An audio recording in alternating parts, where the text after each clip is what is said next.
Hey, it's Uncle Johnny here talking to you from the locker room at work. And I was just on the roulette table. This lady said 5 and 10.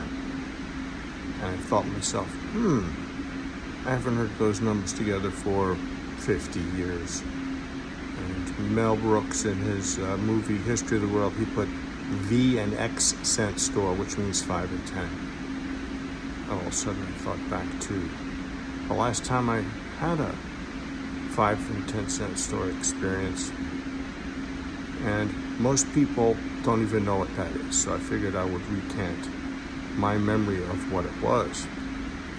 Now, if you're familiar with Margate, New Jersey, there's a very famous supermarket called Castle's, Gladstone Avenue and Ventnor Avenue, and on the block now there's probably something on the next corner, but when I was growing up there was Castle's, and on the next corner was a drugstore, and in between that was this little tiny disheveled building, a red marquee with gold letters that said 5 and 10. It was owned by a man named Danny Glass. Little old guy, kind of chubby, I could see his face. And he had a helper, a black guy named Sonny, who walked around the store to make sure things didn't get stolen. He would walk in and we would go, "Hi, Danny." And it was a child's delight. Just huge piles of bags, paper bags full of stuff, and the ceiling was falling down. It was just a classic destroyed old building.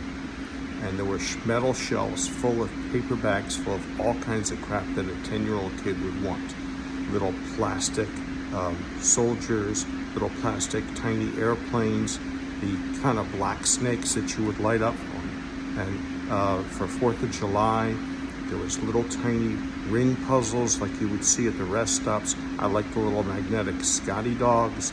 There was a little face and you had the magnetic filings to put a beard and eyebrows on it.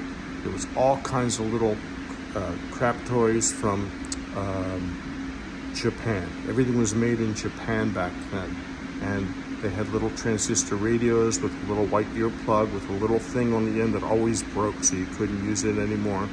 Transistor radios were the big thing, AM back then, and they were, maybe $1.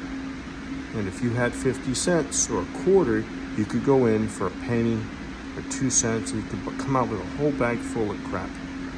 Caps, a cap gun, maybe some pens, different color pens, magic markers. A lot of stuff that you see in the dollar store now, but small, tiny little toys. You might get them in a gumball machine now, or a bunch of them in a ball that you would get in a claw machine. It was an exciting place for a little kid to see. And unfortunately, selling stuff for pennies doesn't pay the rent. And that store suddenly disappeared in the early 70s. But ring puzzles and little magic tricks where you cover up a nickel when it disappears, and all kinds of little tiny fireworks that never really worked, and ring puzzles and magic tricks and all kinds of little plastic toys.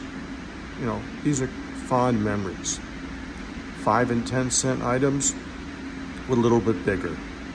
So for 5 and 10 cents, you could buy nice little toys, pens, plastic things, kites.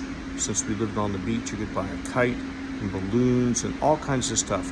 We bought a lot of kites there, come to think of it. So a 5 and 10 cent store, children's paradise. You could buy a lot of stuff for 5 cents, a lot of stuff for 10 cents. It was a lot of fun. Many happy memories. 5 and 10 cent store.